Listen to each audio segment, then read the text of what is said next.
నమస్తే. శ్రీ మాత్రే నమః. శ్రీ గురుభ్యో నమః. మనకి మే నెలలో శని భగవానుడి యొక్క జయంతి అనగా పుట్టినరోజును మన హిందువులందరము చాలా చక్కగా ఎంతో వైభవపేతంగా ఎంతో భక్తి ప్రధానంతో మనం జరుపుకుంటూ ఉంటాము. మిగతా గ్రహాలకు లేనటువంటి విశిష్టత మన శని భగవానుడికి ఉన్నది. మిగతా గ్రహాలు గ్రహాలుగానే మనము పూజించుకుంటాము, పరిహారాలు చేసుకుంటాము, జపాలు చేసుకుంటాము. కానీ శని భగవానుడి దగ్గరికి వచ్చేటప్పటికి ఆయనకి పుట్టినరోజు వేడుకలు, ఆయన వివాహ వేడుకలు మన హిందూ సంప్రదాయంలో చాలా ప్రత్యేకంగా భక్తి శ్రద్ధలతో జరుపుకుంటూ ఉంటాము. అంతటి ప్రాశస్త్యాన్ని సంపాదించుకున్నాడు సాక్షాత్తు ఆ శని భగవానుడు. భక్తితో మనసారా ప్రేమతో కొలిస్తే కనుక అనుగ్రహించడంలో ప్రప్రథమంగా ఉండే రాశి అనుకో. భక్తితో ప్రేమతో కనుక ఆ స్వామిని ఆరాధించిన, మనసుతో తలుచుకున్న భక్తులను అనుగ్రహించడానికి మొట్టమొదటిగా ఉన్న గ్రహం ఏదైనా ఉన్నది అంటే కనుక అది ఒక్క శని భగవానుడే. ప్రేమతో ఆయన్ని కొలవాలి, భయంతో కాదు. అయితే మనకి ఈ మే నెలలో స్వామివారి యొక్క జయంతి పుట్టినరోజు సందర్భంగా ఆయన తన ప్రజలకు ఎట్లాంటి బహుమతులు ఇస్తున్నాడు, ఎలాంటి అనుగ్రహాన్ని ఇస్తున్నాడు, ఏ ఏ రాసులను తన అనుగ్రహంలో తడిపి ముంచి ఎంత చక్కటి అనుగ్రహాలతో ఆ స్వామి కరుణించకపోతున్నాడు. మే నెలలో వచ్చే ఆ స్వామి యొక్క పుట్టినరోజున ఆ మేషాది ద్వాదశ రాశుల వారికి తన అనుగ్రహాన్ని ఎలా ఇవ్వబోతున్నాడు, ఏ ఏ అదృష్టాలను ఇవ్వబోతున్నాడు అనే అంశాలను ఈరోజు మనం తెలుసుకుందాము. ముందుగా శని భగవానుడి యొక్క జయంతికి అందరికీ, ప్రేక్షకులందరికీ ఆ స్వామివారి యొక్క అనుగ్రహము ప్రతి ఒక్కరూ పొందాలని కోరుకుంటూ, అయితే ఈ శని భగవానుడి యొక్క పుట్టినరోజును అనగా జయంతి ఉత్సవాలను చాలా ఎక్కువగా మనము సంతోషంతో జరుపుకుంటూ ఉంటాము. అయితే నిజమైన భక్తితో ప్రేమతో కనుక ఆ స్వామిని ఆరాధిస్తే తప్పక కరుణిస్తాడు. అది ఆయన యొక్క రూపము కూడా సర్వసుందరుడు, మనోహరమైన రూపము, చాలా అందగాడు కూడా ఆ శని భగవానుడు. ఎవరికి భీకరంగా కనబడతాడు అంటే పాపాలు చేసే వాళ్లకు, దుష్కర్మలు చేసే వాళ్లకు భయంకర ఆకారంతో కనబడతాడు. అదే మంచి కర్మలు చేసేవాడికి సర్వాంగ సుందరంగాను ఎంతో ప్రేమతో ఉండేటట్టుగా దివ్య మనోహరమైన విగ్రహంతో ఆ స్వామి దర్శనమిస్తాడు. ఆ స్వామి గురించి తలుచుకుంటేనే రోమాంచితమయ్యి ఒళ్ళు పులకరించిపోతూ ఉంటుంది. అంతటి దయామయుడు మన శని భగవానుడు. అయితే ఈ శని జయంతి ఉత్సవం రోజున దాని యొక్క విశిష్టత ఏంటి అనేది మనం ముందుగా తెలియజేసుకుందాము. ఆ స్వామిని ఈ రోజు ప్రత్యేకంగా 7 నిమిషాలు మాత్రమే ఆ స్వామి వారు మనల్ని అనుగ్రహించడానికి వస్తున్నారు. ప్రతి ఒక్కళ్ళు కూడా, మేషాది ద్వాదశ రాశుల వారు కూడా ఈ శని జయంతి రోజు 7 నిమిషాల పాటు మీరు ఆ స్వామిని ఎంత ప్రసన్నం చేసుకుంటారో అంత ప్రసన్నం చేసుకోండి. ఆ తరువాత ఆయన అనుగ్రహం మనకి ఒక్క సెకను పాటు కూడా దక్కదు. ఈ విషయాన్ని ప్రతి ఒక్కళ్ళు గుర్తుపెట్టుకోండి. అయితే ఈ శని జయంతి రోజు మనకి ఎవరైనా అంటే మేషాది ద్వాదశ రాశుల్లో వారికి శని దోషాలు ఉండడం కానీ, గ్రహ పీడలు ఉండడం కానీ, అంటే ఏలినాటి శని ప్రభావం కానీ, అష్టమ శని కానీ, అర్ధాష్టమ శని కానీ ఎవరైనా పీడితులు ఉంటే వారు ఈ రోజున స్వామి వారిని భక్తితో ప్రసన్నం చేసుకోండి. పూజలు, హోమాలు, జపాలు, దానాలు చేయించుకున్నట్టయితే స్వామి కరుణ సంపూర్ణంగా పొందుతారు.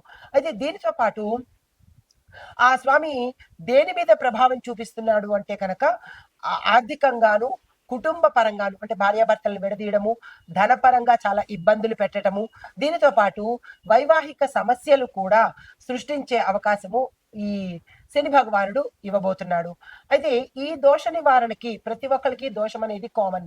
ఈ దోష నివారణ కోసము ఆ రోజు ప్రత్యేకంగా ఏం చేసుకోవాలంటే శని భగవానుడి యొక్క చరిత్ర చదవడము, శని భగవానుడి యొక్క నవరత్న ధారణ చేసుకోవడము, దీంతో పాటు తిలదానం చెయ్యడము, దాన ధర్మాలు చేయడము, పేదవారిని తమకన్నా బలహీనులను ఆప్యాయతతో, ఆదరణతో ఆదరించడము, ఇలాంటివన్నీ ఆ రోజు నీలి వస్త్రాలు, నలుపు వస్త్రాలను ధరించినట్టయితే కనుక స్వామి సంపూర్ణంగా ప్రసన్నుడవుతాడు. అయితే ఈ శని భగవానుడికి ఈ సంచారంలో, అంటే ఈ కుంభరాశిలో సంచారం చేస్తున్నాడు కదా, ఈ సంచారం చేస్తున్న సమయంలో 2 రాశుల వారికి ప్రత్యేకమైన ఫలితాలను ఇవ్వబోతున్నాడు. ఆ రాశులు ఏంటంటే కుంభరాశి, మీనరాశి. ఈ 2 రాశుల వారికి ప్రత్యేకమైన శుభాశుభ మిశ్రమ ఫలితాలను ఇవ్వబోతున్నాడు. అయితే ప్రత్యేకంగా ఈ 2 రాశుల వారిని గురించి చెప్పుకొని తదుపరి మనము మేషాది ద్వాదశ రాశుల వారికి ఎలాంటి ఫలితాలు ఇవ్వబోతున్నారు అనే అంశంలో ముందుగా కుంభరాశి వారికి ఎలాంటి ఫలితాలు ఈ సందర్భంగా ఇవ్వబోతున్నారు అంటే, శని తన స్వరాశిలో అంటే కుంభరాశిలోనే సంచారం చేస్తున్నాడు. దానికి బలమైన స్థానంలో శని ఉన్నాడు కాబట్టి ఫలితాలు ఎలా ఉంటున్నాయంటే, కుంభరాశి వారిని శని యొక్క అతి ప్రభావితం చేస్తూ ఉంటాడు. దీని పరంగా వాళ్ళకి 5 సంవత్సరాల పాటు మానసిక ఒత్తిడి ఉంటుంది, ఆరోగ్య సమస్యలు ఉంటాయి, ఆర్థిక ఒడిదుడుకులు కూడా ఎక్కువగా ఉంటూ ఉంటాయి.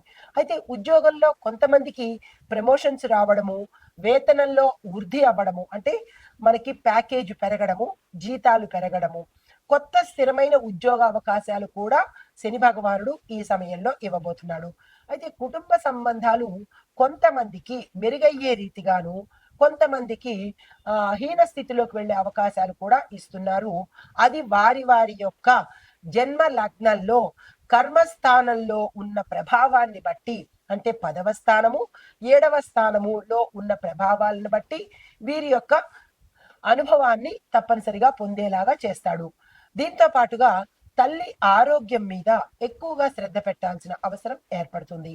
శని జయంతి రోజున అయితే ఈ శని జయంతి రోజున శని భగవానుడికి తిలాభిషేకం చెయ్యడము, తిలలు అంటే నల్ల నువ్వులతో అభిషేకం చెయ్యడము, నల్ల నువ్వులతో దీపం పెట్టడము, నల్ల వస్త్రాలను దానంగా ఇచ్చినట్టయితే కనుక కొంత సానుకూలమైన ప్రభావాలు ఈ కుంభరాశి వారు పొందుతారు. అయితే తదుపరి మీనరాశి, అంటే ఈ 2 రాశుల మీద ఎలాంటి ప్రభావం చూపిస్తున్నారు అనే అంశంలో ముందుగా కుంభరాశి అయ్యింది. తరువాత మీనరాశి వాళ్లకు గ్రహస్థితి వీరికి 12వ స్థానం నుంచి 8వ స్థానంలోకి వస్తున్నాడు. అంత క్రితం వరకు 12వ స్థానంలో సంచారం చేసిన వాడు 8వ స్థానానికి వస్తున్నాడు. 8వ స్థానంలో 2వ అష్టక దశ ప్రారంభమవుతుంది. అయితే ఈ ఫలితాలు ఎలా ఉంటాయి అంటే, మీనరాశి వాళ్ళకి శని యొక్క సెకండ్ ఫేజు ప్రారంభం అవుతోందనమాట. మానసిక ఆందోళనలు, అనుకోని ఖర్చులు స్టార్ట్ అవుతూ ఉంటాయన్నమాట. ప్రథమ దశ అయిపోయింది, ఇది షాడో దశ, అంటే 2వ దశ ప్రారంభమవుతోంది. అనేక ప్రయత్నాలు, మీరు ఏ ప్రయత్నాలు చేసినా అవి ఆలస్యం అవుతుంటాయి.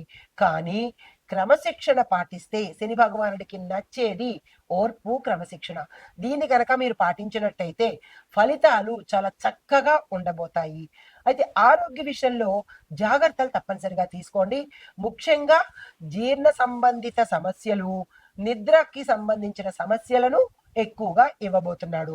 అయితే వ్యాపారాల్లో, అంటే వ్యాపారస్తులకు కనుక చూసుకున్నట్టయితే ఖచ్చితంగా లాభాలు ఆలస్యమే అవుతాయి.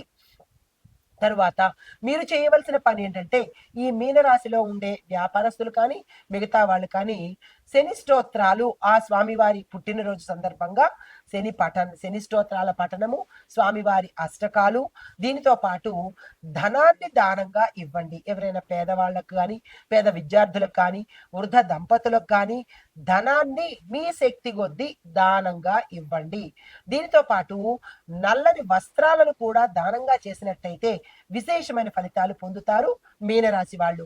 అనగా ఈ సమయంలో కుంభ మీన రాశులకు ఏ స్థానంలో ఉన్నారు, ఎటువంటి ఫలితాలు అందుకుంటున్నారు, దానికి తగ్గ పరిహారాలను మనం ఇప్పుడు చూసాము. మనకి మే నెలలో స్వామివారు శని భగవానుడు కుంభరాశిలోను మీనరాశిలోను తన యొక్క ప్రభావాన్ని ఈ సమయంలో ఎలా తెలుపబోతున్నారు అనే అంశాలను మనము తెలుసుకున్నాము.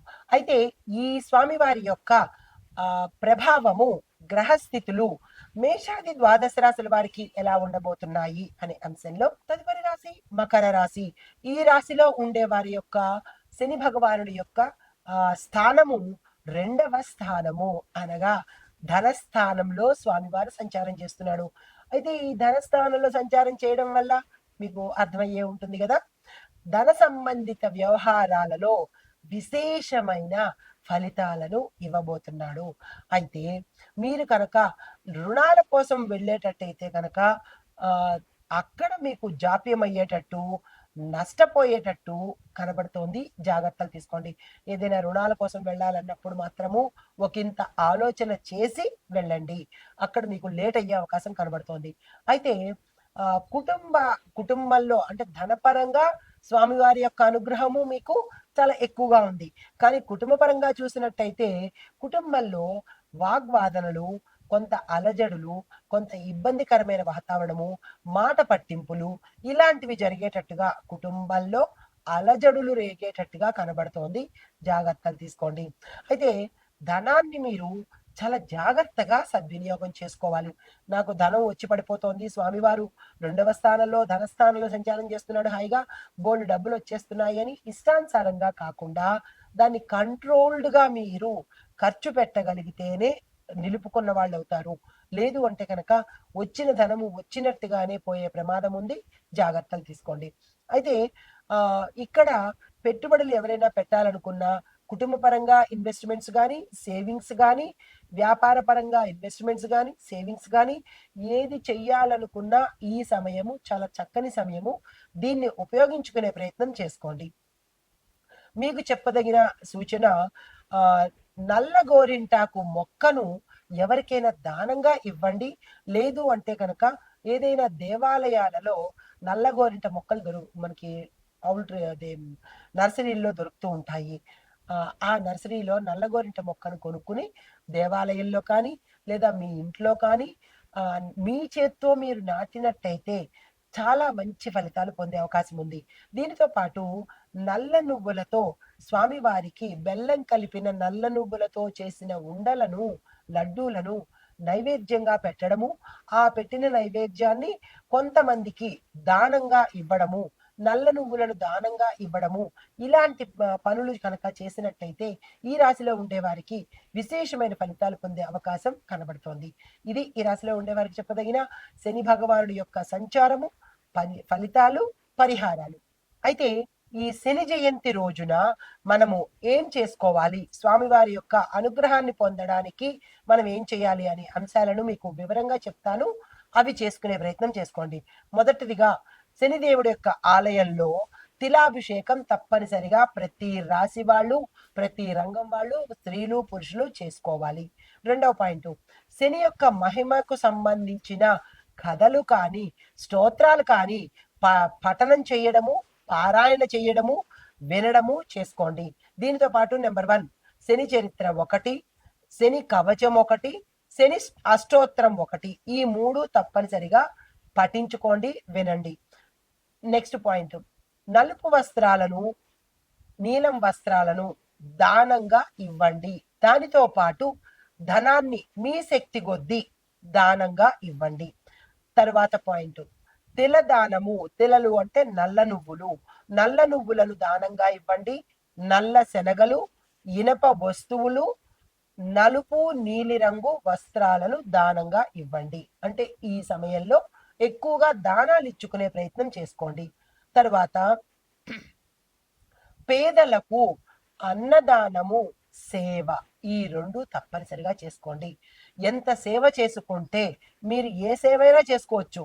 ధనం ఇచ్చే సేవ, అన్నం పెట్టే సేవ, వస్త్రాలు ఇచ్చే సేవ, లేదు అంటే వారితో మాట సాయము, వారి దగ్గర కూర్చుని వారితో వారి యొక్క సమస్యలు వినడము, మీకు తోచిన సహాయము చెయ్యడము, ఇలాగా పేదవారితో కలిసి ఆ రోజు సేవా కార్యక్రమాలు చేసినట్టయితే కనుక ఈ పరిహారాలు అంటే ఈ చెప్పిన పరిహారాలు అనుకోవచ్చు, సూచనలు అనుకోవచ్చు, చేసినట్టయితే కనుక శని భగవానుడు విశేషంగా సంతోషపడతాడు. ఆయన యొక్క అనుగ్రహాన్ని ప్రతి ఒక్కళ్ళ మీద, అంటే కర్మను తగ్గించి, బాధను తగ్గించి అనుభవింపజేస్తాడు. కానీ అంటే దాని యొక్క అనుభవించే శాతం కూడా తగ్గించేటట్టుగా చేస్తాడు. ఈ సమయంలో ప్రతి ఒక్కళ్ళు శని భగవానుడి యొక్క అనుగ్రహానికి పాత్రులు కావాలి అని కోరుకుంటూ శని జయంతి శుభాకాంక్షలతో నమస్తే.